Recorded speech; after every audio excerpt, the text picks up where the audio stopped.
কোরআন হাদিস থেকে মূল্যবান আলোচনা পেশ করছেন হাফেজ কারি মোহাম্মদ মাসুম বিন আলমান। আমি হুজুরকে আলোচনা রাখার জন্য সাদৃশ্যভাবে অনুরোধ জানাচ্ছি।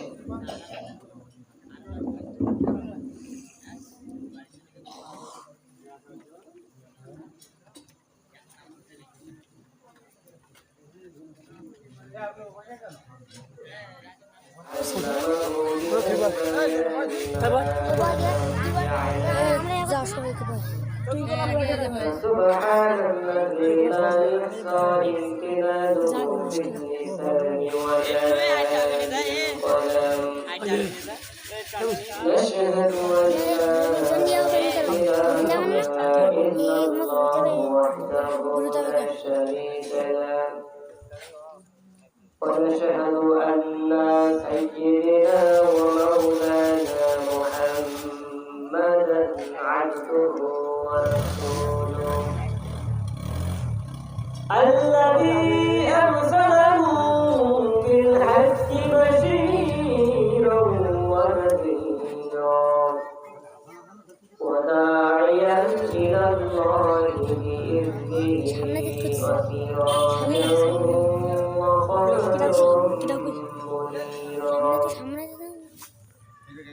فقد قال الله تعالى في كلامه المجيد والفرقان الحميد أعوذ بالله من الشيطان الرجيم بسم الله الرحمن الرحيم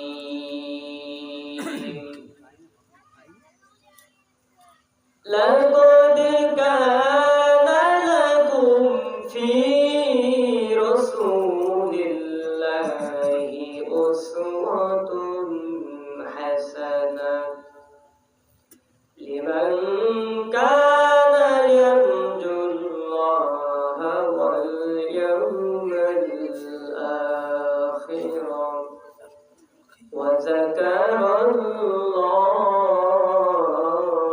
كثيرا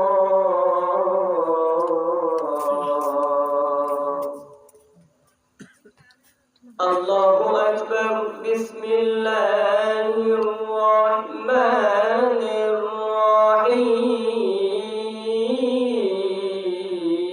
الرحيم إن الله وملائكته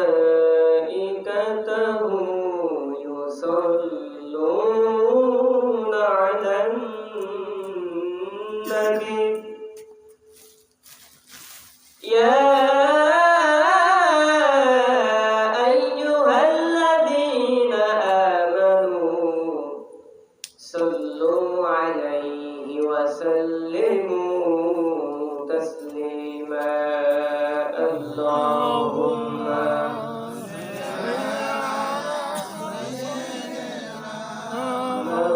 مولانا محمد وعلى علي سيدنا مولانا محمد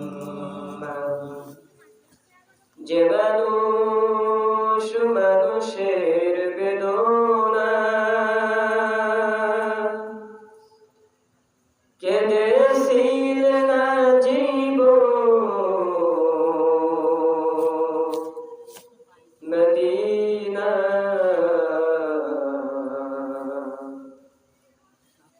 সেই মানুষ যদি হয় এত সুন্দর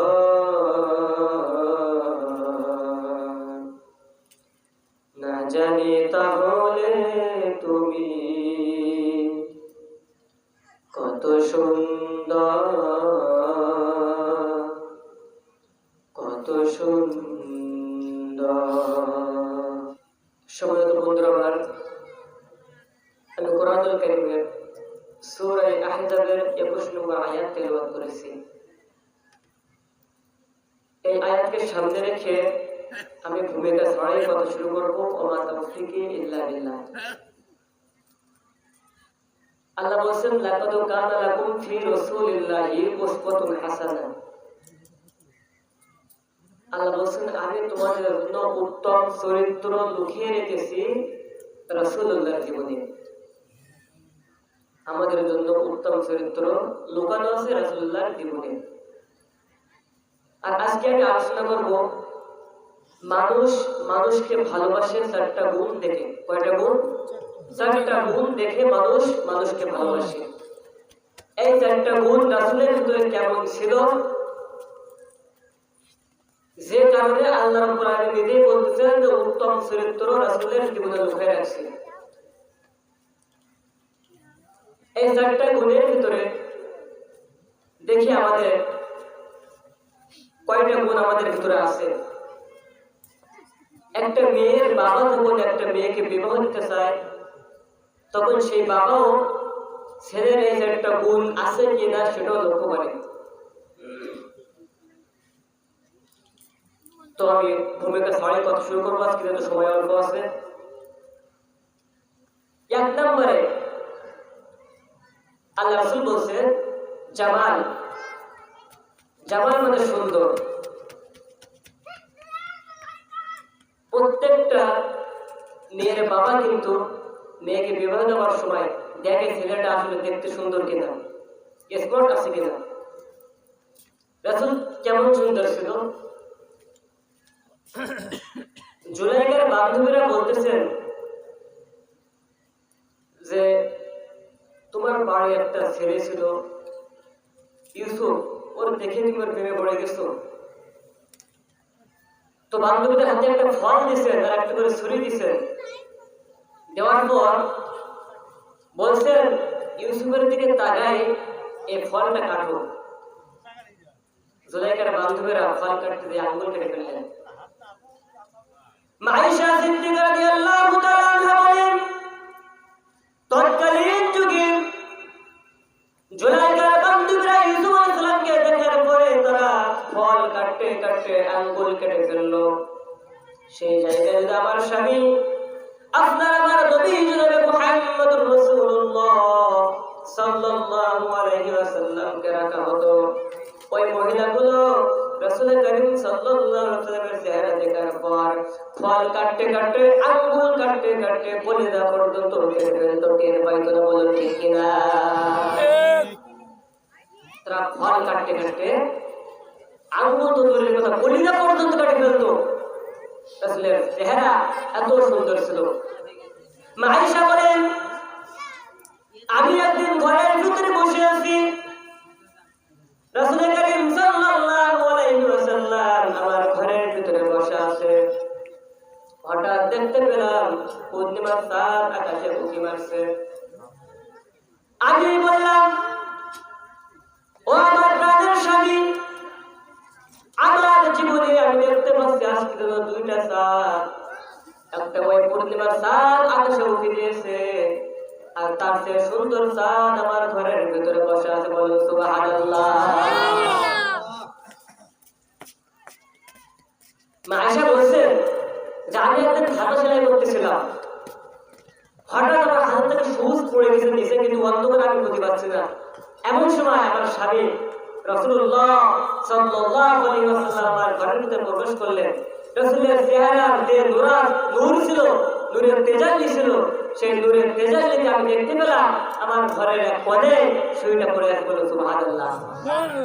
হযরত জাবের রাদিয়াল্লাহু আনহু বলেন, আমি এক রাতে পেরেশানির মধ্যে পড়ে গেছি, পূর্ণিমার চাঁদ দেখতে পেলাম আসমানের গায়ে। আমার সামনে রাসূল করিম সাল্লাল্লাহু আলাইহি ওয়াসাল্লাম দাঁড়ানো আছে। আমি এখন কনফিউজের মধ্যে পড়ে গেছি, আমি কাকে সর্বোত্তম বলব, কাকে সঠিক বলব, কাকে শ্রেষ্ঠত্ব ঘোষণা করব। চাঁদের দিকে একবার তাকাই, রাসূলের চেহারার দিকে একবার তাকাই। জাবের রাদিয়াল্লাহু তাআলা আনহু বলে, আমি চাঁদের দিকে তাকাইতে তাকাইতে লক্ষ্য করে দেখলাম তাদের মধ্যখান দিয়ে একটা দাগ দেওয়া আছে, কালো একটা দাগ। আমি রাসূলের দিকে তাকিয়ে দেখলাম রাসূলের গায়ে কোনো দাগ নাই। সঙ্গে সঙ্গে আমি সাক্ষী দিয়ে দিলাম পূর্ণিমার চাঁদের চেয়েও আমার বিশ্ব নবী আরো অনেক সুন্দর। বলুন সুবহানাল্লাহ। তাহলে সৌন্দর্যের দিক থেকে আপনার আমার নবী কিন্তু সুন্দর। আবার প্রত্যেকটা মেয়ের বাবাও কিন্তু মেয়ে বিবাহ দেওয়ার সময় ছেলে সুন্দর কিনা, দেখতে সুন্দর কিনা এটা কিন্তু দেখে। 2 নম্বর আছে কামাল। কামাল মানে পরিপূর্ণ জ্ঞান। পরিপূর্ণ জ্ঞান আছে কিনা। তো সে কথা বলতে গেলে আসলে জ্ঞান যদি সারা রাত বলতে থাকি শেষ করা অসম্ভব। আমি শুধুমাত্র অল্প অল্প করে বলবো, যেহেতু আমার একটা বিষয় যেন শেষ করতে পারি। রাসূল যখন কালিমার দাওয়াত দেন, ইয়া আইয়ুহান নাস কুলু লা ইলাহা ইল্লাল্লাহ তুফলিহুন, হে মানুষ সকলেরা তোমরা সকলেই লা ইলাহা ইল্লাল্লাহ গ্রহণ করে নাও, তুফলিহুন তোমরা সফল কাম হয়ে যাবে, কামিয়াবি হয়ে যাবে। রাসূল যখন কালিমার দাওয়াত দেন, যে রাসূলকে বলা হয় মা আরসালনাকা ইল্লা রাহমাতাল লিল আলামিন, যাকে বলা হয় as-সাদিক, সেই নবী কালিমার দাওয়াত দিতে গিয়ে কাফের বেঈমানদের কাছে প্রচুর মার খাইছে, জুলমের শিকার হয়েছে। এমনকি রাসূল কারীম সাল্লাল্লাহু আলাইহি ওয়াসাল্লাম বিনা অপরাধে জেলে কাটছেন। এই নবী যখন নবুয়ত পাওয়ার পূর্বে মা খাদিজার বাড়িতে ছিলেন, রাসূলের দিন ওই যে মা খাদিজার বকরি চড়াইতেছে, প্রচন্ড রোদ ছিল, গরম। আল্লাহর কি কুদরত, আসমান থেকে মেঘের টুকরো এসে বিশ্বনবী জনাবে মুহাম্মদুর রাসূলুল্লাহ সাল্লাল্লাহু আলাইহি ওয়াসাল্লামের মাথায় ছায়া করে দিয়েছেন। দুই পাশে সাত করে বাতাস দিতেছে। খাদিজা দেখার পরে প্রেমে পড়ে গেছে, বিবাহের প্রস্তাব দিচ্ছেন। এমন প্রেমে পড়ছে, জায়গা জমি অর্থ সম্পদ সোনা দানা যা কিছু ছিল রাসূলের প্রেমে পাগল হয়ে সব কিছু বিলে দিয়ে বিশ্বনবীকে বিবাহ করে দিলেন। সুবহানাল্লাহ। 3 নম্বরে বলছে নাওয়াল। নাওয়াল মানে দয়া। বিশ্বনবীর কেমন দয়া ছিলেন। আল্লাহর নবী জনাবে মুহাম্মদুর রাসূলুল্লাহ সাল্লাল্লাহু আলাইহি ওয়াসাল্লাম তায়েফের ময়দানে যখন কালিমার দাওয়াত দিতে গেলেন, 165 জন কাফের বেঈমান বিশ্বনবীর গায়ে আঘাত করা শুরু করে দিল। মারতে মারতে আপনার আমার নবী জনাবে মুহাম্মদুর রাসূলুল্লাহ সাল্লাল্লাহু আলাইহি ওয়াসাল্লামের শরীর থেকে রক্ত ঝরছে। কিন্তু আশ্চর্য একটা ঘটনা, বিশ্বনবী সেই রক্তগুলো আবার গায়ে মাখতেছে। সাহাবারা বলে, ইয়া রাসূলুল্লাহ, শরীর থেকে রক্ত বাইর হয়ে গেছে, কিন্তু কেন এই রক্তগুলো আবার গায়ে মাখে? আল্লাহর নবী বলেন, আমার রক্ত আবার যদি গায়ে না মাখে জমিতে রেখে দেয়, কিয়ামত পর্যন্ত তায়েফে আর কোনো ফসল হবে না। জিবরিল আপনি এসে বলছেন, ইয়া রাসূলুল্লাহ, ইয়া হাবিবাল্লাহ, আপনি একটা বার আমাকে হুকুম করুন। আল্লাহ আমারে পাঠিয়ে দিয়েছেন, একটা বার আপনি বলুন তায়েফের পাথর চাপা দিয়ে তায়েফবাসীকে ধ্বংস করে দেই। বিশ্বনবী কাঁদতে আর বলেন, না, তায়েফবাসীকে যদি ধ্বংস করে দাও, বিদায় করে দাও, আমি পরবর্তী সময় কার কাছে এসে কালিমা পৌঁছে দেব।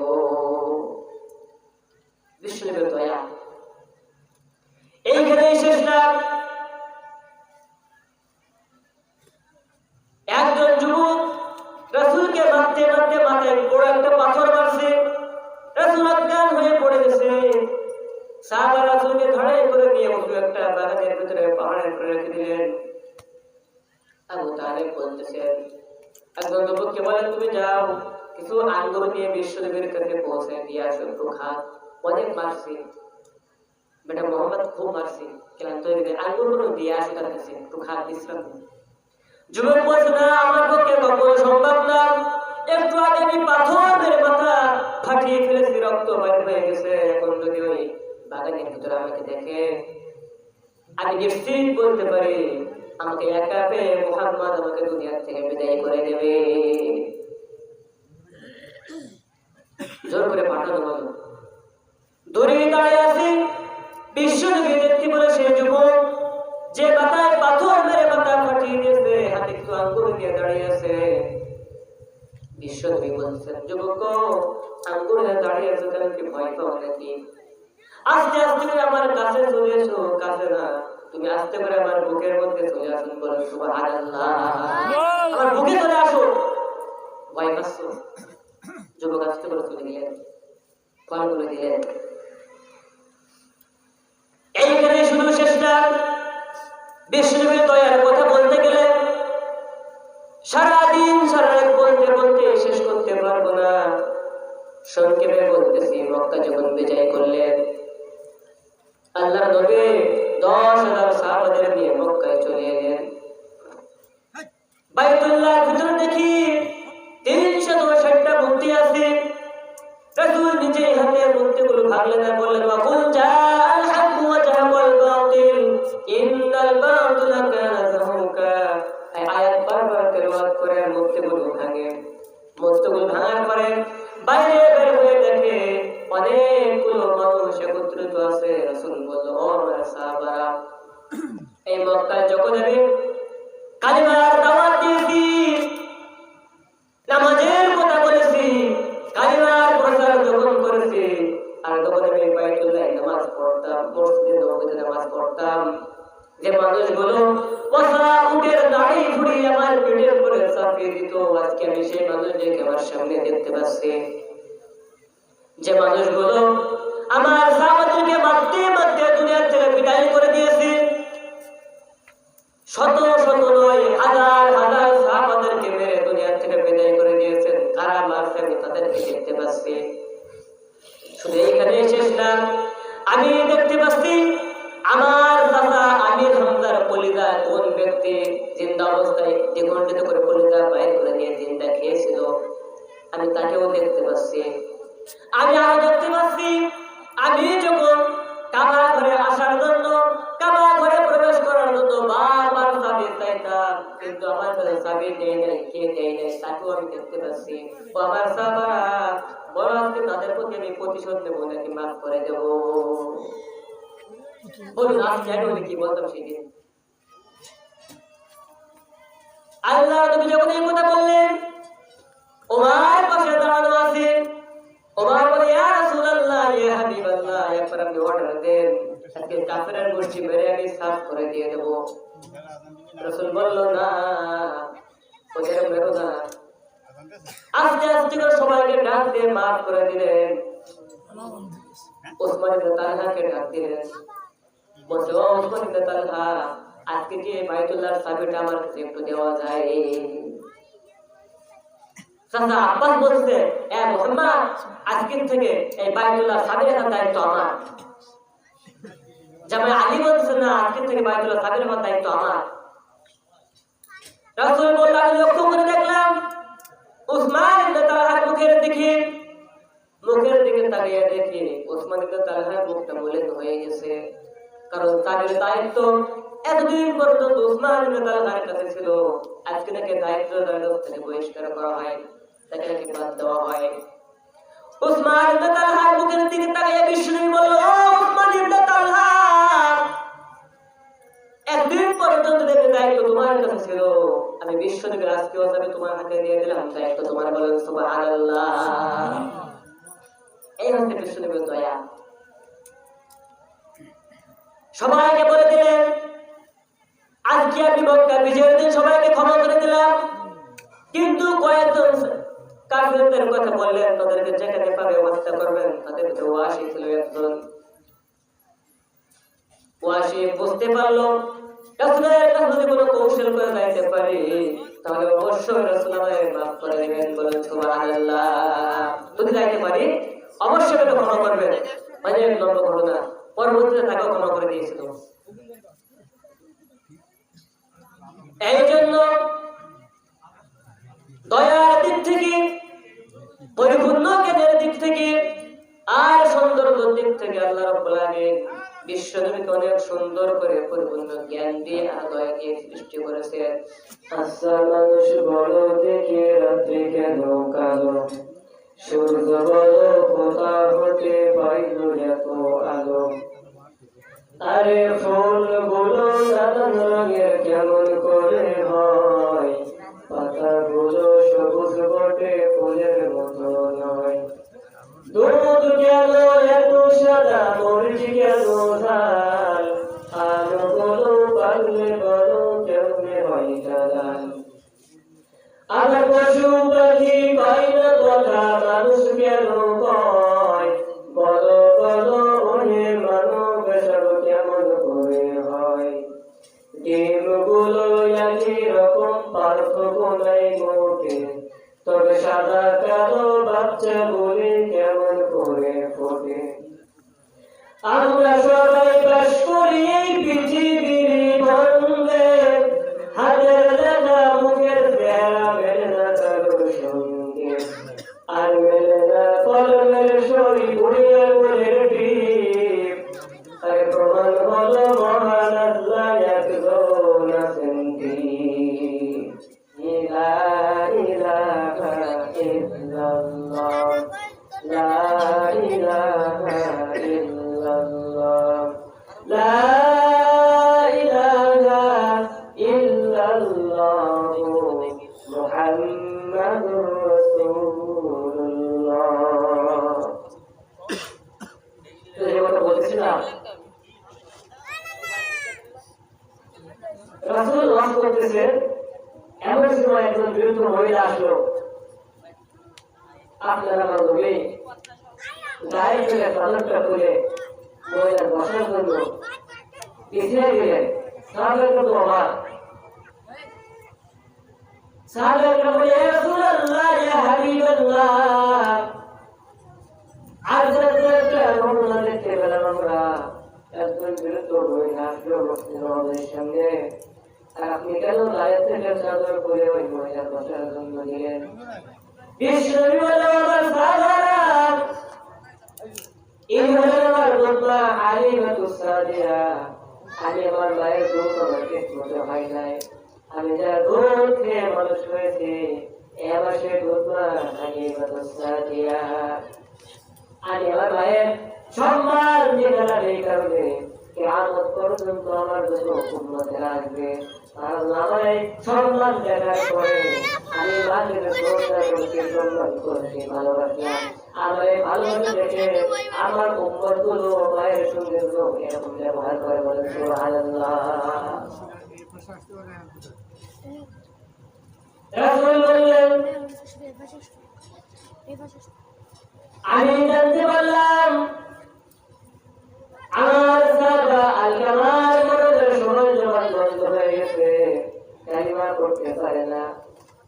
আমি আমার সাহাবাদেরকে পাঠিয়ে দিলাম, যাও তোমরা আল-কামাকে কালিমা পড়ানোর ব্যবস্থা করো। সাহাবারা বলে, ইয়া রাসূলুল্লাহ, আমরা বারবার চেষ্টা করলাম কালিমা পড়ানোর জন্য, কিন্তু দুঃখের বিষয় এটাই আল-কামার জবান বন্ধ হয়ে গেছে। বারবার চেষ্টা করার পরও আল-কামার কালিমা পড়তে পারে না। রাসূল বললেন, আমি নিজে গেলাম আল-কামার কালিমা পড়ানোর জন্য, আমি যে আল-কামার কালিমা পড়ানোর ব্যবস্থা করলাম, বারবার তাকে কালিমা পড়াইতেছি, কিন্তু কালিমা পড়তে পারে না। আমি মানুষের একত্রিত করে বললাম, আল-কামার এমন কি দোষ আছে যে দোষ করার কারণে, অপরাধ করার কারণে মনে হয় জীবন বন্ধ হয়ে গেছে।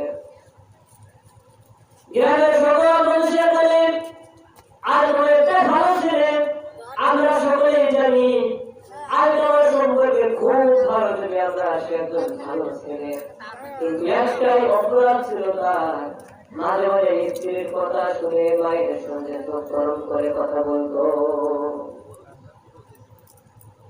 রাসূল করিম সাল্লাল্লাহু আলাইহি ওয়াসাল্লাম যখন ছিলেন স্ত্রীর কথা শুনে মায়ের সঙ্গে মেজাজ গরম করে কথা বলতো। রাসূল বলতো, আমার সাহাবারা অনেকগুলো কাঠ একত্রিত করো, আর আল্লাহ আমাকে হিন্দুদের মতো হয়ে ছাই করে দাও। যে কিনা মায়ের সঙ্গে চোখ গরম করে কথা বলে, মায়ের সঙ্গে খারাপ ব্যবহার করে, মা সম্পর্কে আল্লাহ নিজে তাফসীর করেছেন, وَقَضَى رَبُّكَ أَلَّا تَعْبُدُوا إِلَّا إِيَّاهُ وَبِالْوَالِدَيْنِ إِحْسَانًا। আল্লাহ বলে, আমার ইবাদত করার পর তোমরা তোমাদের পিতামাতাকে অনুসরণ করো। অন্য জায়গায় বলেন, وَوَصَّيْنَا الْإِنسَانَ بِوَالِدَيْهِ إِحْسَانًا حَمَلَتْهُ أُمُّهُ كُرْهًا وَوَضَعَتْهُ كُرْهًا وَحَمْلُهُ وَفِصَالُهُ 30 شهرا। তোমরা পিতামাতার সঙ্গে উত্তম কোনো কথা বলো, কারণ তোমার মা অত্যন্ত কষ্ট করে গর্ভে ধারণ করেছে আর প্রসব ব্যথা সহ্য করেছে। সেই মায়ের সঙ্গে খারাপ ব্যবহার করছে, কার একত্রিত করে আজ আমাকে পরে সাই করে দাও। আর তোমার মা শুনতে পেল, রাসূল অর্ডার করছি, সাহাবাদেরকে বলতো আগুন দিয়ে পড়ে দাও। আর তোমার মা দুইটা চোখের পানি ফেলে দিলাম, রাসূলুল্লাহ ইয়া হাবিবাল্লাহ, আমার ছেলে আনসামা আমার কাছে অপরাধ করছে, রাসূলুল্লাহ আমি মা এই মুহূর্তে আমার আনসামাকে মাফ করে দিলাম। বলুন সুবহানাল্লাহ। আমি আমার আনসামাকে মাফ করে দিলাম। এটা কিন্তু মা যখন বললেন আমি আমার আনসামাকে ক্ষমা করেছি, এই বলার সঙ্গে সঙ্গে আমি মা পড়তে পড়তে থেকে বেড়ে গেলেন। বলুন সুবহানাল্লাহ।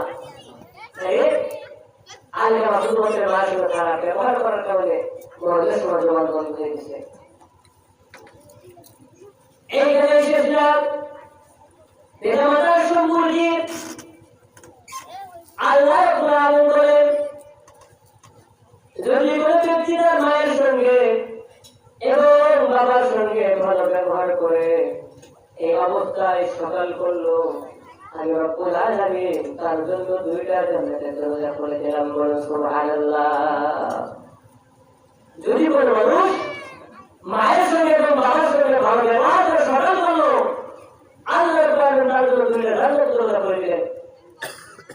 সাহাবা বলতে, ইয়া রাসূলুল্লাহ ইয়া হাবিবাল্লাহ, যদি আমার পিতা বেঁচে আছে, মা বেঁচে নাই, অথবা মা আছে পিতা নাই, কিন্তু একজন বেঁচে আছে, তার সঙ্গে যদি ভালো ব্যবহার করে যায় কি হবে? আল্লাহ রাসূল বললেন, যদি একজন বেঁচে থাকে তার সঙ্গে ভালো ব্যবহার করো। কিয়ামতের রব্বুল আলামিন কথা বলছেন, যদি ভালো ব্যবহার করতে পারো, এই অবস্থায় সকাল করো, তাহলে তোমার জন্য জান্নাতের একটা দরজা খুলে দেওয়া হবে।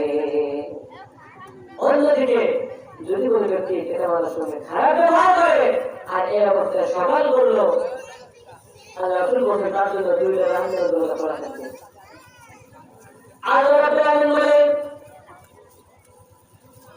ও মুমিন ব্যক্তিরা, আমি তোমাদের এমন একটা আমল শিক্ষা দিয়ে দেবো, এমন একটা ওয়াজ তোমাদের সামনে বলবো, যে ওয়াজ যদি তোমরা করতে পারো, মানতে পারো, তাহলে তোমাদের জন্য জাহান্নামের আগুন হারাম হয়ে যাবে। তোমাদের জন্য জাহান্নামের আগুন হারাম হয়ে যাবে, এমন একটা ব্যবসা আছে, যদি তোমরা মানতে পারো। আল্লাহ রাব্বুল আলামিন বলেন, ইয়া আইয়ুহাল্লাযীনা আমানু হাল আদুল্লুকুম আলা তিজারাতিন তুনজিকুম মিন আযাবিন আলীম।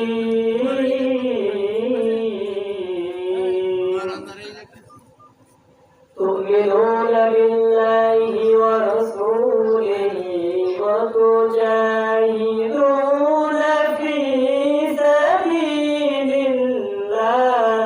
বিআমওয়ালিকুম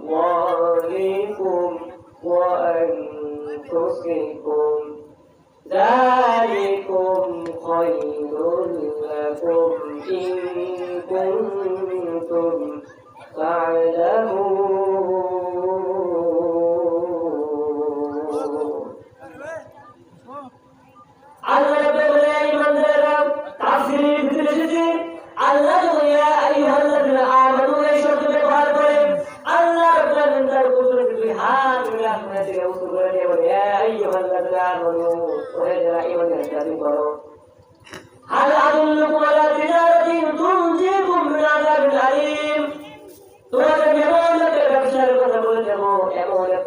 আমলের কথা বলে দেবো, যে আমল যদি তোমরা করতে পারো জাহান্নামের আগুন তোমাদের জন্য হারাম। কিসের আমল?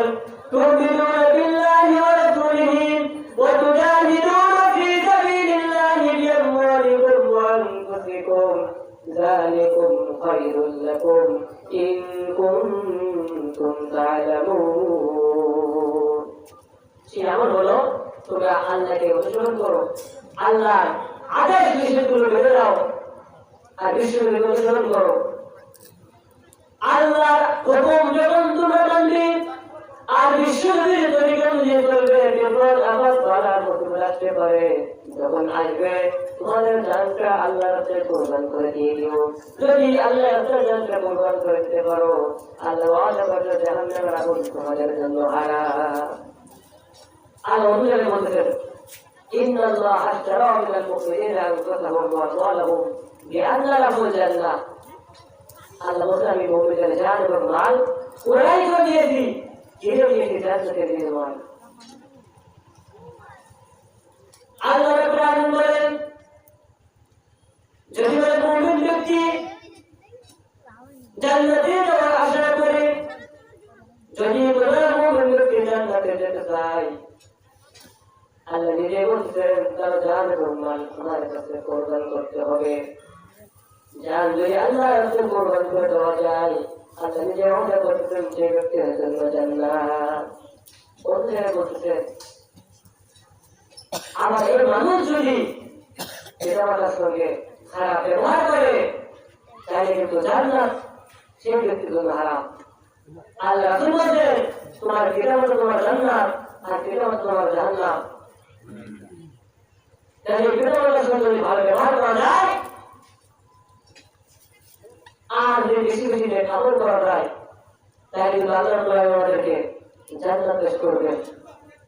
যদি গুনাহ করি আর খাঁটি দিলে তওবা করে আল্লাহ তওবা কবুল করে নেবেন।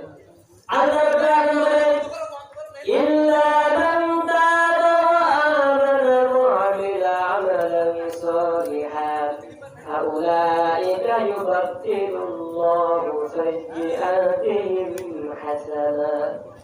আল্লাহ বলেন যদি মানুষ তওবা করে ফিরে আসে, গুনাহ করার পর ফিরে আসে, আমি রব্বুল আলামিন তার পিছনে সমস্ত গুনাহ ক্ষমা করে দেব। শুধু ক্ষমা করে দিয়েই শেষ না, তার গুনার পরিমাণ দেখিয়ে দিয়ে ফাউলাইকা ইউবাদদিলুল্লাহু সাইয়্যাতিহিম হাসানাত, তার সাইয়্যাতগুলো অর্থাৎ গুনাহগুলো হাসানাত দেখিয়ে দিয়ে ভরপুর করে দেব। বলে সুবহানাল্লাহ। তাই আমাদেরকে তওবা করে ফিরে আসতে হবে। রাসূলের জামানায় আমি যেমন বলছিলাম দয়ার কথা, আবু বকর যখন মৃত্যুবরণ করলেন, ওমরের হাতে খেলাফত চলে এলো। কিন্তু আবু বকরের মরণের পর তৎকালীন যুগের মানুষগুলো কাঁদতে কাঁদতে অস্থির হয়ে গেছে, খাওয়া দাওয়া বন্ধ হয়ে গেছে। ওমর বলছে আবু বকর কি আমল করতো যেখানে যত পাগল হয়ে গেছে লাগতেছে। ওমর বলল আমি চলে গেলাম আমার ভাই আবু বকর সিদ্দিক রাদিয়াল্লাহু তাআলা আনহুর কাছে, বাড়িতে চলে গেলাম। যে স্ত্রীকে বললাম আমার ভাই আবু বকর সিদ্দিক এমন কি আমল করতো যে আমল করার কারণে যে তোমার করার পর মানুষগুলো কাঁদতে কাঁদতে অস্থির হয়ে গেছে। আবু বকরের স্ত্রী বলল আমার স্বামী এমন খুব বেশি আমল করতো না, কিন্তু আমি একটা আমল তার দৈনন্দিন দেখেছি, সেটা হলো উনি হাতে প্রত্যেক দিন 3টা রুটি তৈরি করতেন, আর এই 3টা রুটি নিয়ে জঙ্গলের পথে যাইতেন। কোথায় যাইতেন, কাকে দিতেন, কাকে খাওয়াতেন আমি কিছুই জানি না। ওমর 3টা রুটি তৈরি করে হাতে নিয়ে সেই পথ দিয়ে হাঁটতেছেন। ওমর বললেন আমি যাইতে যাইতে গভীর জঙ্গলের দিকে চলে গেলাম। জঙ্গলের দিকে যে দেখি অনেকগুলো রাখাল দাঁড়ানো আছে। রাখালেরা বলতেছেন আমরা বুঝতে পেরেছি আবু বকর আর দুনিয়াতে নাই। ওমর বলতেছেন আবু বকর দুনিয়াতে নেই, এটা বুঝলে কেমনি? রাখাল বলেন আপনি কে আপনাদের চিনলাম, কিন্তু আল্লাহর কসম করে বলি আবু বকর যখন আসতো আমাদের দিকে আগে সালাম দিতেন, সালাম দেওয়ার পর আমাদেরকে কাছে দিতেন, বুকে নিতেন, অনেকগুলো খোরমা নিয়ে আসতো, আমাদের জন্য খেজুর নিয়ে আসতো, আমাদের নিজের হাতে খাওয়াতে আমরা আনন্দ বোধ করতাম, আমাদের অনেক ভালোবাসতো। আজকে যখন আমাদের যেটা সালাম দেয় নাই, আমাদের জন্য খেজুর নিয়ে আসতো না, আমরা স্পষ্ট বুঝতে চাও দুনিয়াতে নাই। এইখান থেকে আমরা কোথায় যেত? আগে আপনার পরিচয় দিন। তিনি বললেন আমি উমর ফারুক রাদিয়াল্লাহু তাআলা আনহু। বলে আমরা দেখছি এখান থেকে ওঠার দিকে এই যে জঙ্গলের দিকে, এই রাস্তা যে সোনা জঙ্গলের ভিতরে যেতে কোথায় যেতেন হাঁটবেনা। ওনার রাস্তায় বলে যে রাস্তা দিয়ে হাঁটতেছে, যাইতে যাইতে যাইতে বিশাল বড় একটা গর্ত, আর এই গর্তের ভিতরে একটা বৃদ্ধ মহিলা শোয়া আছে।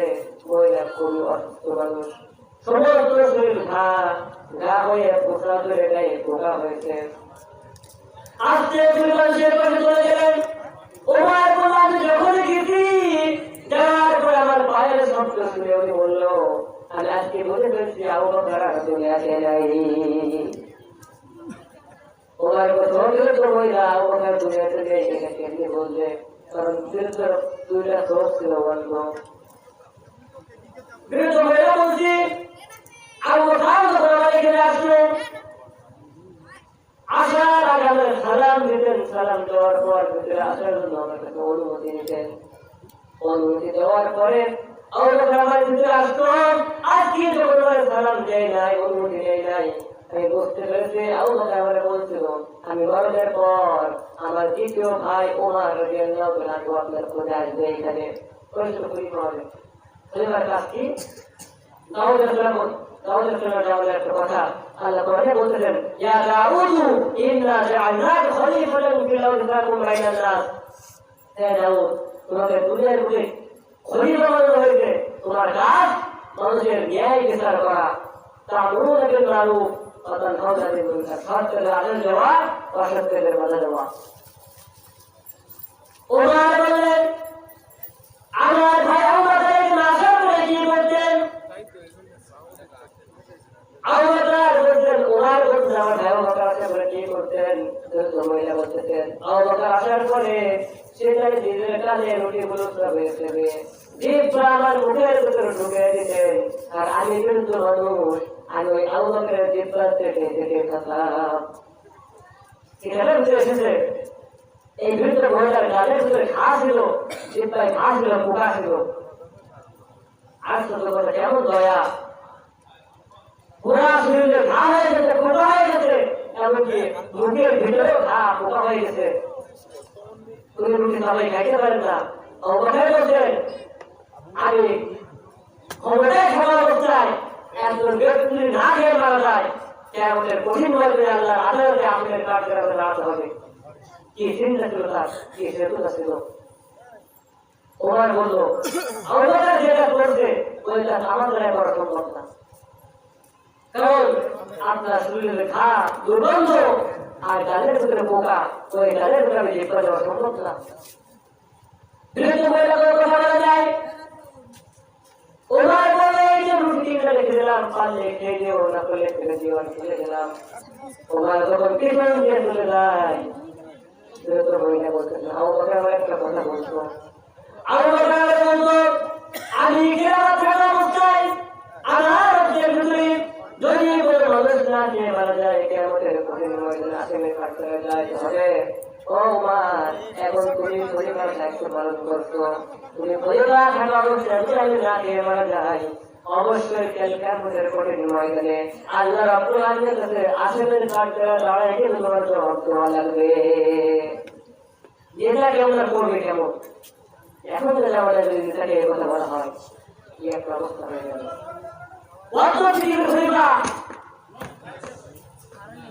আমিরুল মুমিনিন ওমরের কাছে একজন বৃদ্ধ মহিলা বলতেছেন দেখেন কিয়ামতের কঠিন ময়দানে তোমাকে আসামির কাটতে লাগবে আমার জন্য। ওমর আবার ফিরে এলেন, বলে আমি একটা কাজ করি, রুটিগুলো চিবিয়ে চিবিয়ে আমার আঙ্গুল দিয়ে তোমার গালের ভিতরে দিয়ে তুমি খেয়ে নাও।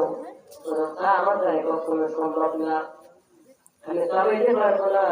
ওমর নিজে চাপিয়ে থাকলে জিব্বা যায় না, আস্তে আস্তে জিব্বা কেটে কেটে খাই। এইভাবে বিরিয়ানি নিবারণ সহ্য করি এই বিরিয়ানি এই পর্যন্ত বেঁচে আসছি এমন পর্যন্ত।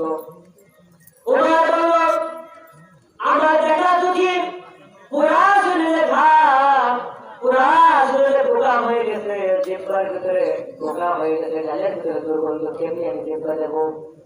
জায়গার ভিতরে ঢুকে সেই পর্যন্ত ওনার ওই দৃশ্য মহিলার গালের ভিতরে জিব্বা নিজে রুটি চাপিয়ে চলে জিব্বা দিয়ে শেষ পর্যন্ত মহিলাকে খাওয়াইয়ে আসছিল।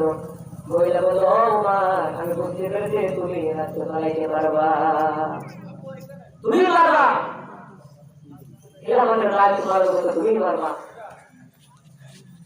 ওনার জীবনে ওনার বলল আমি একটু গভীর রাতে বাইরে তাকে দেখতে লাগলাম, দূরে প্রথম আগুন জ্বলতেছে, আমি সেইখানে গেছি, যে দেখি অনেকগুলো বাচ্চা সেখানে কাঁদতে থাকা করতেছে। আর এই বাচ্চার মা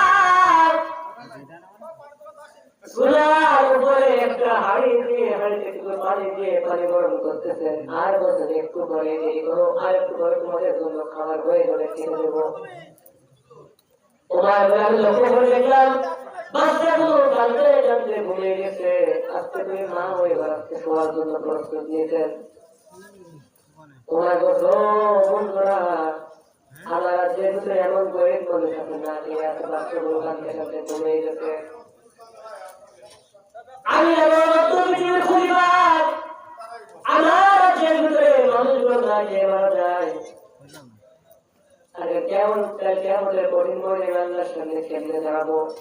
নিজের বাসায় এসে তাদের জন্য খাবার প্রস্তুত করলেন। ওরা বললেন যেটা আমিরুল মুমিনিন, খাবারগুলো আমাদের কাছে দাও, আমরা পেটে করে নিয়ে যাই, ঘরে করে নিয়ে যাই। ওরা একটাই কথা বললেন, চলছে আমাদের কঠিন ময়দানে আমার গুনাহের বোঝা আমাকে বহন করতে হবে, আমার গুনাহের বোঝা আমাকে বহন করতে হবে। আরে খাবারটা নিজেই মাথায় করে নিয়ে যাবো। আমিরুল মুমিনিন সেদিন নিজের কান্দে করে এই খাবার নিয়ে গিয়েছিল। কিতাবে খুঁজে এসেছে রাসূল বলছেন হিন্দু যারা আছে তারা বলে যুগ হলো 5টা, খ্রিস্টান যারা আছে তারা বলে যুগ হলো 10টা, আর মুসলমান যারা ইমানদার মুমিন আছে তারা বলে যুগ হলো 5টা। এক নম্বর নবুয়তের যুগ, যেটা আল্লাহ রাব্বুল আলামিন আদম থেকে বিশ্বনবী মুহাম্মদ রাসূলুল্লাহ সাল্লাল্লাহু আলাইহি ওয়াসাল্লাম পর্যন্ত নিয়ে আসছেন। নবুয়তের যুগ শেষ হয়ে গেছে, খিলাফতের যুগ চলে এলো। খিলাফতের যুগ শেষ হয়ে গেছে, মুলকিয়াতের যুগ চলে এলো। মুলকিয়াতের যুগটা মানে হলো রাজার জন্য হবে, এমপির জন্য এমপি হবে, আর মন্ত্রীর জন্য মন্ত্রী হবে। এই যুগ কিন্তু বিশ্বনবী মুহাম্মদ রাসূলুল্লাহ সাল্লাল্লাহু আলাইহি ওয়াসাল্লাম শিক্ষা দিয়ে গেছেন।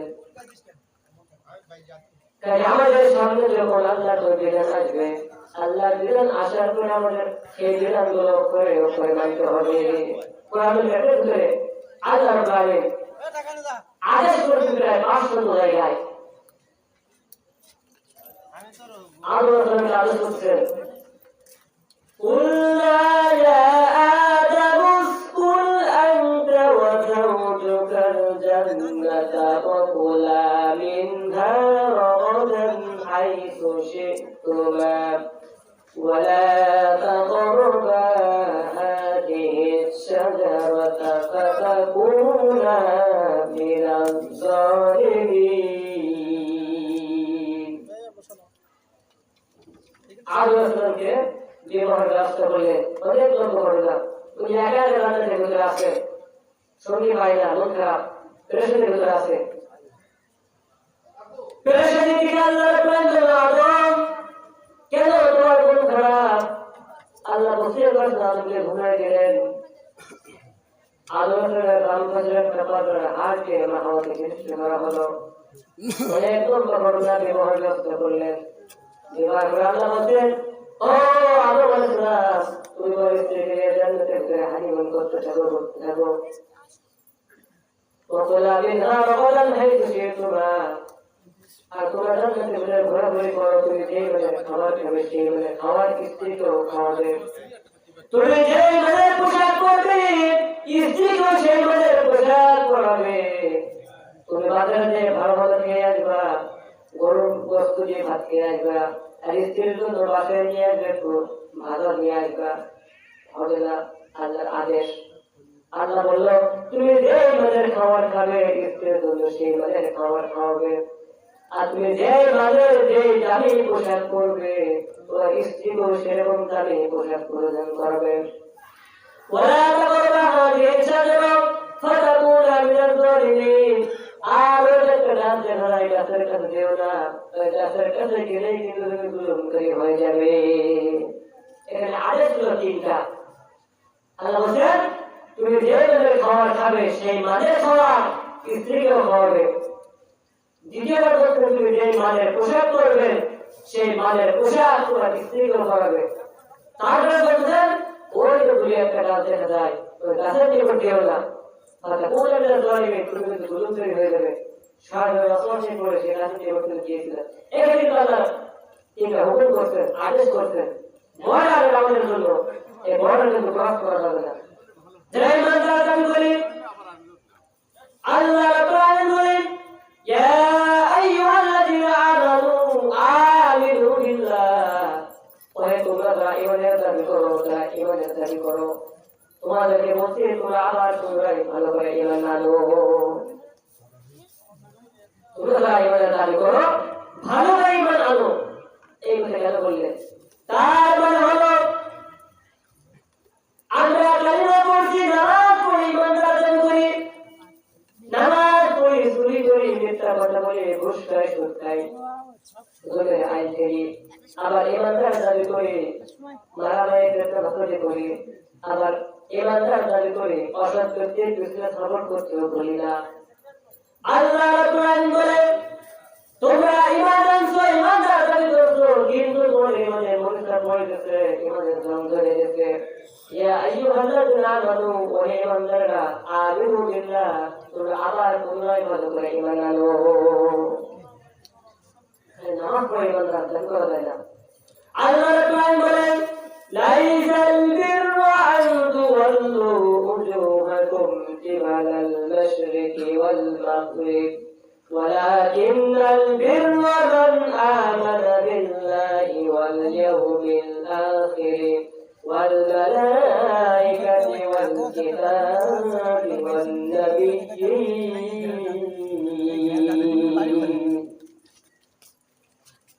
আল্লাহ রাব্বুল আলামিন বলেন তোমরা কি মনে করো পশ্চিম দিক তোমরা পূর্বদিকের বাড়িটা সিজদা দিয়ে তোমরা প্রত্যেক পক্ষে ইমানদার দাবি করবে ইমানদার হয়ে যাবে মুসলমান হয়ে যাবে কিন্তু না প্রত্যেক পক্ষে ইমানদার হতে গেলে আরো কিছু করণীয় তোমাদের জন্য আছে প্রথম নম্বরে মান আমানা বিল্লাহ আল্লাহর উপর ঈমান আনতে হবে বিশ্বাস স্থাপন করতে হবে এখন জিবরিল আলাইহিস সালাম রাসূলের কাছে রাসূলের পায়ের সাথে পা মেলে বসেন জিবরিল আলাইহিস বলেন না ঈমান ইয়া রাসূলুল্লাহ ঈমান কাকে বলে আল্লাহু ওয়া মালাইকাতিহি ওয়া কুতুবিহি ওয়া রাসূলিহি ওয়াল ইয়াউমিল আখির ওয়াল কদরি খাইরি ওয়া শাররিহি মিনাল্লাহি তাআলা ওয়াল বা'সি বা'দাল মাউত এই বিষয়গুলো বলেন এগুলো বিশ্বাস করতে ঈমান জিবরিল আলাইহিস বলেন মা'আল ইসলাম ইয়া রাসূলুল্লাহ ইসলাম কাকে বলে আল্লাহ রাসূল বলেন ইন্নাদ দীনা ইনদাল্লাহিল ইসলাম আল্লাহর কাছে সবচেয়ে পছন্দের ধর্ম সেটা হলো ইসলাম জিবরিল আলাইহিস বলেন ইয়া রাসূলুল্লাহ ইয়া হাবিবাল্লাহ মা'আল ইহসান ইয়া রাসূলুল্লাহ ইহসান কাকে বলে রাসূল করিম সাল্লাল্লাহু আলাইহি ওয়াসাল্লাম বলেন আন তা'বুদাল্লাহা কান্নাকা তারাহু ফাইন লাম তাকুন তারাহু ফাইন্নাহু ইয়ারাক রাসূল বলেন আমি যখন কোনো ইবাদত করব অথবা গুনাহ করব আমাদের একটা বিশ্বাস রাখতে হবে যে আল্লাহ সামনে আছে। এই বিশ্বাস যদি না করতে পারে তাহলে শেষ পর্যন্ত এরকম বিশ্বাস করতে হবে যে আল্লাহ রাব্বুল আলামিন আমাকে দেখতে পায়, আল্লাহ আমার সামনে আছে অথবা আল্লাহ আমাকে দেখতে পাচ্ছে। এই ইয়াকিন আনার নাম হচ্ছে ইহসান। আল্লাহ রাব্বুল আলামিন বলেন, তোমরা যে ইবাদত করো তোমাদের আরো কিছু দায়িত্ব আছে, কর্তব্য আছে। তাহলে তোমরা নিজেরা শুধুমাত্র বান্দা, নিজেরা শিখবা, নিজেরাই আমল করবা, অপরকে বলবা না, হতে পারে না। يا أيها الذين آمنوا قوا أنفسكم وأهليكم نارا وقودها الناس والحجارة। আল্লাহ বলেন তোমরা ঈমানের দাবি করো, তোমরা ঈমানের দাবি করো, নিজেরা ঈমানদার বলে ঘোষণা করো, তোমরা নিজেরাই বাঁচো, রাহাত পরিবারদেরকে বাঁচাও জাহান্নামের আগুন থেকে, যে জাহান্নামের আগুন জ্বালানো হবে মানুষের পাথর দ্বারাই। শুধুমাত্র নিজে আমল করবো আর আমার পরিবার পরিজন পিতা মাতা ছেলে মেয়ে কে কোন পথে আছে আমরা বোঝার চেষ্টা করবো না, এই ইবাদত কিন্তু কাজে আসবে না। আমাদের কঠিন ময়দানে একদিন বাবা জানতে থাকবে, এই বাবা জানতে থাকবে আল্লাহ রাব্বুল আলামিন আমার জান্নাত পয়দা হয়ে গেছে, কিন্তু আমার মন চায় আমি আমার সন্তানগুলো মুখে করে দেখার জন্য। আল্লাহ রাব্বুল আলামিন সেই হাসিনের মধ্যে তার এই কথা মেনে নিয়ে তার সন্তানদের তার সামনে নিয়ে আসবে। লোকটা সন্তানের মুখে দেখার সঙ্গে সঙ্গে বাচ্চা শিশুর মতো ডুবে কেঁদে উঠবেন। লোকটা বলবেন, রব্বুল আলামিন আমার এই ছেলেকে কেন জাহান্নামের পোশাক পরানো? দুনিয়ার বুকে তারা তো ভালো যে আমল করতো, কেন জাহান্নামের পোশাক পরানো? আল্লাহ রাব্বুল আলামিন বলবেন, জাহান্নামের পোশাক পরানো এই কারণে দুনিয়ার বুকে তারা আমি রব্বুল আলামিনকে চিনতো না, আমার বিশ্বনবীর তরিকা অনুযায়ী জীবনটাকে পরিপূর্ণ করে নাই, নামাজ পড়ে নাই, রোজা রাখে নাই, হত্যা করে নাই। এই কারণে আমি রব্বুল আলামিন তাদেরকে জাহান্নামের ভিতরে জাহান্নামের পোশাক পরিয়ে রেখেছি। এই বাবা সেদিন বাচ্চা শিশুর মতো ডুবে কেঁদে উঠবে। সময় থাকতে যদি এখন যদি পরিবারের প্রয়োজন ছেলে মেয়ে আমাদেরকে ঠিক করতে না পারি, আমাদের কঠিন ময়দানে কিন্তু তার জন্য আল্লাহ রাব্বুল আলামিনের কাছে ধরা খাইতে হবে। আল্লাহ মেয়েরা দেখলেন, মেয়েরা থেকে আসার পরে বলতে আমি দেখতে পেলাম জান্নাতের ভিতরে এক প্রকার মানুষ আরামের ভিতরে আছে, কিন্তু তার করে তারা কান্নাকাটা করতেছে। আবার এটাও দেখলাম জাহান্নামের ভিতরে আগুনে পড়তেছে, কিন্তু লোকগুলোর মুখে হাসি ছিল। কারণটা কি? জিবরিল আমিন বলে, ইয়া রাসূলুল্লাহ, ইয়া হাবিবাল্লাহ, এই মানুষগুলো জাহান্নামের ভিতরে আযাব ভোগ করতেছে, তার ভিতরে হাসছে। কারণ হলো এই মানুষ দুনিয়ার বুকে নেক আমল করে গুনার কাজ করে তার জন্য জাহান্নাম পরিচালনা হয়ে গেছে, কিন্তু দুনিয়ার বুকে এমন সন্তান রেখে আসছে, এই সন্তান যত নেক আমল করে তার একটা মত হয়েছে আমাদের আমল নামায় চলে আসে। এই ব্যক্তির জীবনে এমন কোনো গুনাহ ছিল যেগুলো করে নাই, গুনাহ করতে করতে জাহান্নাম পরিচালনা হয়ে গেছে, কিন্তু সন্তান হয়ে আমলের খাতিরে অল্প কয়েকদিনের মধ্যে আল্লাহ রাব্বুল আলামিন দয়া করে মায়া করে এই ব্যক্তিকে জাহান্নাম থেকে বাইর করে জান্নাতে দাখিল করবেন, বলুন সুবহানাল্লাহ। কিন্তু জান্নাতের ভিতরে লোকটা শান্তি থেকে চলতেছে। জিবরিল আমিন বলেন, ইয়া রাসূলুল্লাহ, ইয়া হাবিবাল্লাহ, ওই লোকটা জান্নাতের ভিতরে আরামের ভিতরে আছে, তার কোনো কান্নার কারণ হলো ওই ব্যক্তিও দুনিয়ার বুকে সন্তান রেখে আসছে। এই ব্যক্তি দুনিয়ার বুকে বেশি বেশি নেক আমল করত। আল্লাহ বলেন, ইন্নাল্লাযীনা আমানু ওয়া আমিলুস সালিহাত কানাত লাহুম জান্নাতুল ফিরদাউসি নুজুলা। ওই ব্যক্তি বেশি বেশি নেক আমল করার কারণে আল্লাহ তাকে জান্নাত নসিব করেছিল। কিন্তু দুনিয়া এমন একটা সন্তান রেখে আছে, সন্তান দুনিয়ার সমস্ত গুনাহের কাজের সাথে জড়িত আছে। সন্তানের গুনাহগুলো এক অংশ পিতার আমলনামায় আসতেছে, আসছে পিতার আমলনামায় নেকির গুনাহ বেশি হয়ে গেছে। অল্প কয়েকদিনের মধ্যে আল্লাহ রাব্বুল আলামিনের থেকে আগুনের জীবন পড়াইয়া ধাক্কা দিতে দিতে জাহান্নামের মধ্যে থাকবেন। বলেন নাউযুবিল্লাহ। সন্তান দুনিয়ার বুকে রেখে রহমত হয়, যদি মানুষের মতো মানুষ করতে পারে তাহলে তো ভালো। আর যদি সন্তান মানুষ হয়ে যায় তাহলে কিন্তু কবরে যাওয়ার পরে কিন্তু মুসিবত। কিতাবের ভিতরে এসেছে আল্লাহ রাসূল বলেন কিয়ামতের কঠিন ময়দানে জাহান্নামের যখন জাহান্নামে দেওয়া হবে, জান্নাতের যখন জান্নাতে দেওয়া হবে, তার পূর্বে মুহূর্তে আমি জাহান্নাম উদ্বোধন করতে থাকবো। জাহান্নাম উদ্বোধন করবে, আমরা বিভিন্ন উদ্বোধন করে মাহফিল উদ্বোধন করা আছে কোরআন তেলাওয়াত দিয়ে, মাহফিলের কোরআন তেলাওয়াত দিয়ে মাহফিল শুরু হলো।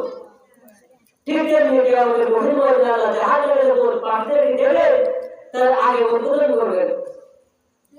কেমনি করবেন?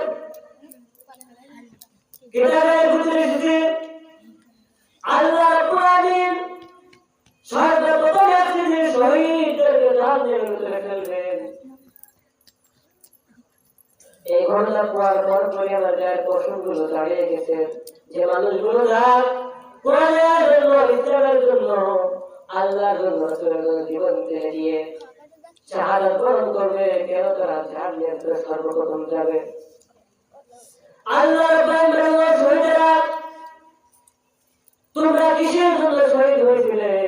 শহীদেরা বলবে রব্বুল আলামিন শুধুমাত্র তোমার সন্তুষ্টি অর্জন করার জন্য, দ্বীনকে প্রচার করার জন্য, কোরআনকে দুনিয়ার বুকে প্রতিষ্ঠিত করার জন্য, শুধুমাত্র এই উদ্দেশ্যে আমরা আমাদের জীবনটা পিটিয়ে দিয়েছি, কোরবান করে দিয়েছি। আল্লাহ রাব্বুল আলামিন বলেন তোমরা যে কথা বলছো এটা মিথ্যা কথা। তোমাদের উদ্দেশ্য ছিল, তোমাদের লক্ষ্য ছিল, তোমরা যখন শাহাদাত বরণ করবে, যখন তোমরা শহীদ হবে, তখন মানুষেরা তোমাদের বীর বলবে, শহীদ বলবে। এই বলবে এর কথা নিয়ে তোমাদের ভিতরে ছিল, এই জন্য তোমাদের যারা পাওনা ছিল দুনিয়া থেকে পেয়ে গেছ। আজকে তোমাদের জিয়ারে জাহান্নাম উদ্বোধন করবো। বলেন নাউযুবিল্লাহ। এবার দুই নম্বরে দান দিয়ে কেউ ওঠানো হবে, দান করে লক্ষ লক্ষ টাকা দান করে এদের ওঠানো হবে। আল্লাহ রাব্বুল আলামিন বলেন দুনিয়ার বুকে তোমরা কিসের জন্য দান করেছিলে? সেই দিন দান থেকে রব্বুল আলামিন অর্থ সম্পদ দিয়েছিলেন। وأنفقوا مما رزقناكم من قبل أن يأتي أحدكم الموت। আর বরং আসার আগেই আল্লাহ রাস্তায় দান করতে করার কথা আল্লাহ তুমি রেডি করেছিলেন, যে কারণে যখন মানুষ হাত মাত্র দায়িত্ব দান করতাম বেশি বেশি, শুধুমাত্র তোমার সন্তুষ্ট অর্জন করার জন্য, তোমার রাজা খুশি করার জন্য। আল্লাহ বলেন না, মিথ্যা কথা বলছো। দুনিয়ার কোনো দান করার কারণ হলো যখন তুমি মসজিদের ভিতরে বসে বলবা আমাদের 1000 টাকা দেখাও, সবাই তোমার থেকে টাকাবে, মা বাজারে ভালো বলবে, মা বের করে দেবে, আমার 10,000 টাকা দেখাও, 5 লাখ পেমেন্ট করে দেখাও, 10 কেজি মাছ দেখাও, বাচ্চা মাছ, সবাই তোমার থেকে টাকাবে, ভালো বলবে, তোমার বুকটা ভরে দেবে। এই জন্য তুমি দান করেছিলে। তোমার পাওনা দুনিয়ার মধ্যে তোমার দিয়ে দিয়েছি, এখন থেকে পাবা না, জাহান্নাম। 3 নম্বরে জাহান্নাম উদ্বোধন করা হবে হাফিজের আলেম দিয়ে। আল্লাহ রাব্বুল আলামিন আলেমদেরকে ডেকে বলবেন, ওরে তোমরা যারা জ্ঞানী ছিলে, আলেম ছিলে, আলেম হওয়ার পরে তোমরা তোমাদের জীবনটা কেমনি করেছো? তাহলে রাব্বুল আলামিন আলেম হওয়ার পরে আমরা তোমাদের প্রচার করেছিলাম, বাতিল শক্তিকে ভয় পাই নাই, তাগুত শক্তিকে ভয় পাই নাই, তোমাদের হক কথা বলেছিলাম, হক কথা বলার জন্য মেরে খেয়েছিলাম, কোরআনের হক কথা বলার জন্য চিন্তা করে দিয়েছিল। রব্বুল আলামিন শুধুমাত্র তোমার ভয় তোমাকে রাজিয়ার খুশি করার জন্য আমরা কোরআনের ভাব কথাগুলো বইতে বলেছিলাম। আল্লাহ রাব্বুল আলামিন বলেন তোমরা মিথ্যা কথা বলছো, তোমরা কোরআনের ভাব কথা বলে নাই, বরং তো নিজেরা টাকা কামানোর জন্য, বাহানা দেওয়ার জন্য, মানুষের কাছে ভাইরাল হওয়ার জন্য তাফসীর করছিলেন, মাহফিল করছিলেন, যেটা পাওনা ছিল দুনিয়া থেকে দিয়ে গেছি, এখন আর পাওনা নাই, জাহান্নাম হয়েছে না। জাহান্নামের ভিতরে জাহান্নামে তখন যাবে, ওইদিকে আধা আবার প্রশ্ন হবে, অন্য জগতে আসছে জান্নাতেরা যখন জান্নাতে প্রবেশ করবেন, জান্নাতেরা জান্নাতের ভিতরে প্রবেশ করে যখন বাইরে ঘোরাফেরা করবেন, তাফসীরের ভিতরে এসেছেন জান্নাতি মানুষগুলো যখন ঘুরবে তখন একজন আরেকজনের সঙ্গে দেখা হয়ে যাবে, ঘুরতে ঘুরতে দেখা হবে।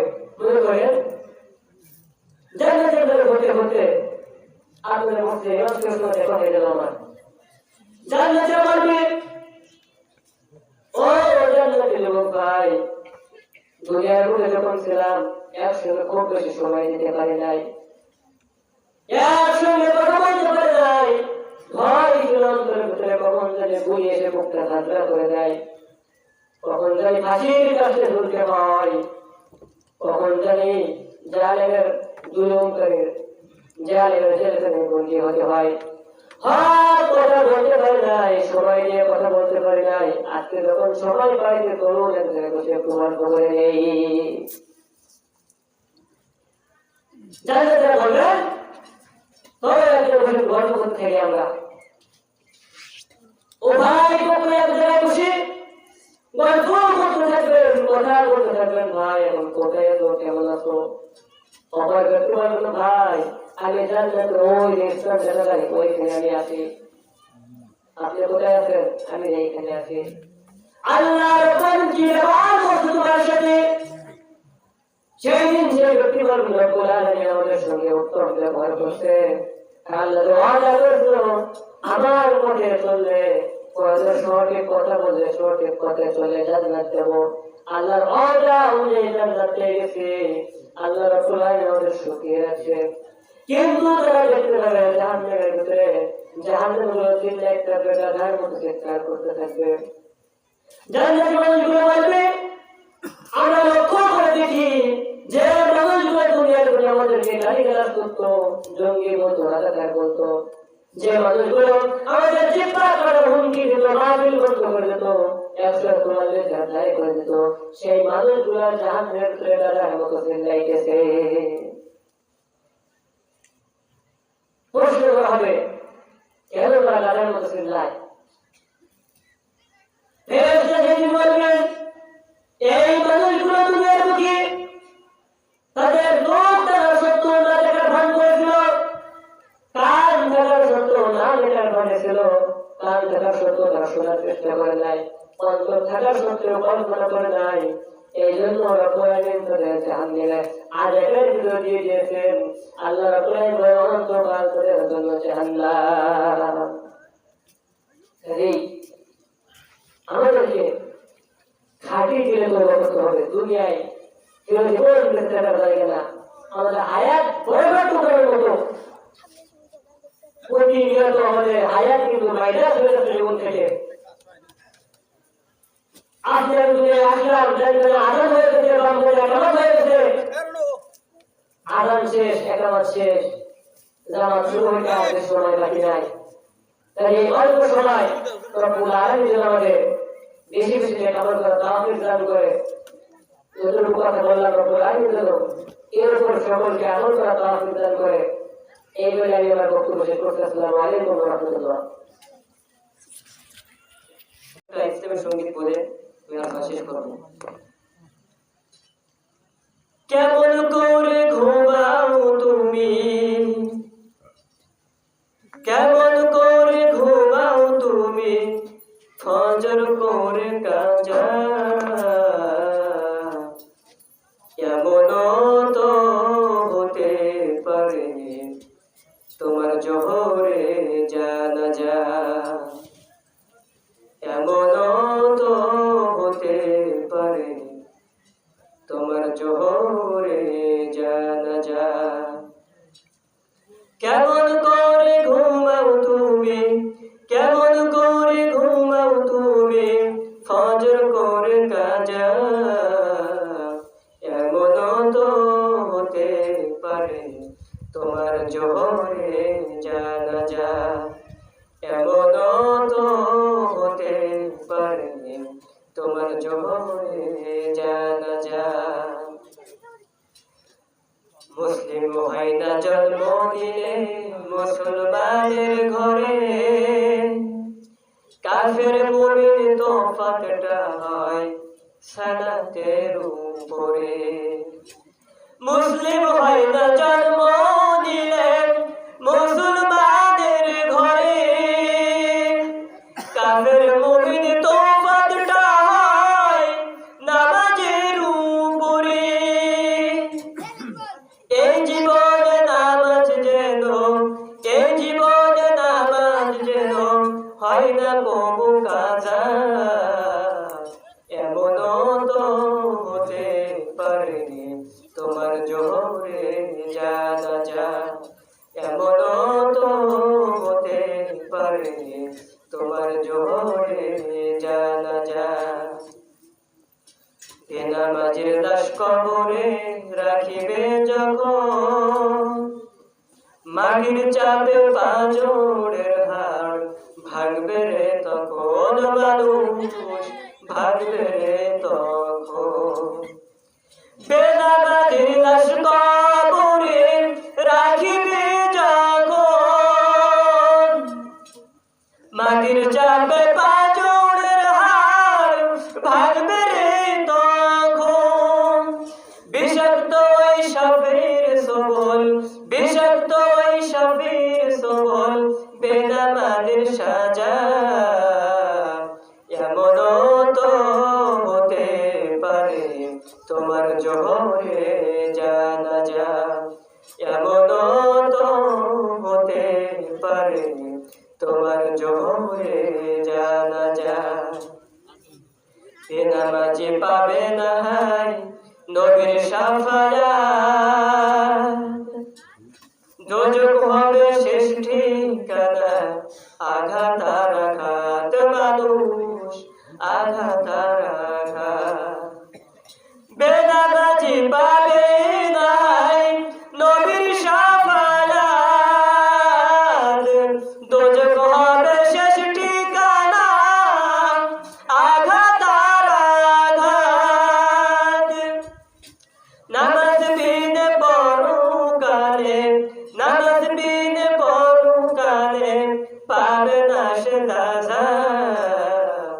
এমন তো হতে পারে তোমার জোহরে জানাজা। এমন তো হতে পারে তোমার জোহরে